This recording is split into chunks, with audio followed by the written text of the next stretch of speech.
ഇന്നൊരു photo print കേക്കാണ് കേട്ടോ, എഡിബിൾ ഫോട്ടോ പ്രിൻ്റാണ്. അപ്പോൾ നമ്മുടെ അടുത്ത് നിന്ന് സ്ഥിരമായിട്ട് ഫോട്ടോ പ്രിൻറ്റ് കേക്ക് ചെയ്യുന്ന മേടിക്കുന്ന ആളാണ് കേട്ടോ. അപ്പോൾ അവർ വാങ്ങിക്കുന്നതെല്ലാം ഇപ്പോൾ എഡിബിൾ ആയിട്ടുള്ള ഫോട്ടോ പ്രിൻറ്റ് വെച്ചുള്ള കേക്കുകളാണ് കേട്ടോ. അപ്പോൾ ആദ്യമേ പറഞ്ഞിട്ടുണ്ടായിരുന്നു ഫോട്ടോ പ്രിൻറ്റ് ചെയ്യുമ്പോഴത്തേക്ക് സ്ക്വയർ കേക്കായിട്ട് തന്നെ വേണമെന്ന്. അപ്പോൾ അതുകൊണ്ടാണ് കേട്ടോ സ്ക്വയറിൽ ചെയ്യുന്നത്. അപ്പോൾ ഒരു 8 ഇഞ്ചിൻ്റെ ടെന്നിൽ 4 മുട്ട വെച്ചാണ് കേട്ടോ കേക്ക് സ്പഞ്ച് ചെയ്തിട്ടുള്ളത്. 3 ലെയറായിട്ടാണ് കേട്ടോ നമ്മളിവിടെ സെറ്റ് ചെയ്ത് കൊടുക്കുന്നത്. ഫില്ലിങ്സ് ആയിട്ട് കൊടുക്കുന്നത് പിസ്ത കോമ്പൗണ്ട് വെച്ചിട്ടുള്ള ഗണാഷാണ് കേട്ടോ. അതുപോലെ തന്നെ പിസ്തയും പൊടിച്ചിട്ട് കൊടുക്കുന്നുണ്ട്. നമ്മൾ 2 ലെയറിൽ ഇതുപോലെയാണ് കേട്ടോ സെറ്റ് ചെയ്ത് കൊടുക്കുന്നത്. പിന്നെ ഇതിന് യൂസ് ചെയ്യുന്ന സിറപ്പ് എന്ന് പറയുന്നത് പാലും കണ്ടൻസ്ഡ് മിൽക്കും പഞ്ചസാരയും. അതുപോലെ തന്നെ ഈ ഒരു പാലിലേക്ക് പിസ്തയുടെ മിൽക്ക് എസൻസ്, ടൈഗറിൻ്റെ മിൽക്ക് എസൻസ് ഒരു 2 ഡ്രോപ്പ് ആഡ് ചെയ്യുന്നുണ്ട് കേട്ടോ. ആ ഒരു എസൻസ് കൂടി ചേർത്തുള്ള ആ ഒരു സിറപ്പാണ് കേട്ടോ നമ്മൾ ഈ കേക്കിന് വേണ്ടിയിട്ട് വെറ്റ് ചെയ്യാനായിട്ട് ഉപയോഗിക്കുന്നത്. ഫോട്ടോ പ്രിൻറ്റിന് വേണ്ടി ഫോട്ടോ മാത്രമേ അയച്ചു തന്നിട്ടുള്ളൂ. ഡിസൈനൊക്കെ എൻ്റെ ഇഷ്ടത്തിന് ചെയ്യാനാണ് കേട്ടോ പറഞ്ഞിട്ടുള്ളത്. അപ്പോൾ നമ്മളിത് 3 ലെയറും വെച്ച് ക്രം കോട്ട് ചെയ്ത് സെറ്റ് ചെയ്തെടുക്കുന്നുണ്ട്.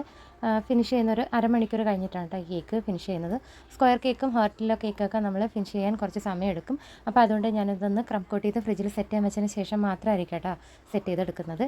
അപ്പോൾ ഇതേ ഒരു അരമണിക്കൂർ കഴിഞ്ഞിട്ട് സ്കൈ ബ്ലൂ കളറിലാണ് കേട്ടോ നമ്മൾ ഈ കേക്ക് ഫിനിഷ് ചെയ്തെടുക്കുന്നത്. ഈ കേക്ക് നന്നായിട്ട് ഫിനിഷ് ചെയ്ത് കേക്ക് നന്നായിട്ട് സെറ്റ് ആയതിന് ശേഷം ഈ കേക്കിലേക്ക് ഡ്രിപ്പ് കൊടുക്കുന്നുണ്ട് കേട്ടോ. വൈറ്റ് ചോക്ലേറ്റ് ഗണാഷിൽ കുറച്ച് പിങ്ക് കളർ ആഡ് ചെയ്ത് പിങ്ക് കളർ ഡ്രിപ്പാണ് കൊടുത്തിട്ടുള്ളത്. അപ്പോൾ കേക്ക് നന്നായിട്ടൊക്കെ സെറ്റായി. പിറ്റേന്ന് കേക്ക് കൊടുക്കുന്നതിന് ഒരു അരമണിക്കൂർ മുമ്പാണ് കേട്ടോ നമ്മൾ ഈ കേക്കിൽ ഫോട്ടോ പ്രിൻറ്റ് വെച്ച് കൊടുക്കാറ്. നേരത്തെ വെച്ച് കഴിഞ്ഞാൽ ബബിളൊക്കെ വരാനുള്ള ചാൻസ് കൂടുതലാണ് കേട്ടോ. അപ്പോൾ ഞാനത് അന്ന് സെറ്റ് ചെയ്ത് കൊടുക്കുന്നുണ്ട്. പിന്നെ ബോർഡർ ഇതേപോലെ പിങ്ക് കളറും ഈ ഒരു ബ്ലൂ കളറോട് ചേർത്തുള്ള ക്രീമിൽ ഒരു സ്റ്റാർ നോസിൽ വെച്ചിട്ട് ഡിസൈൻ ചെയ്ത് കൊടുക്കുന്നുണ്ട്. അപ്പോൾ ഇതാണ് കേട്ടോ നമ്മുടെ കേക്കിൻ്റെ ഫൈനൽ ലുക്ക്.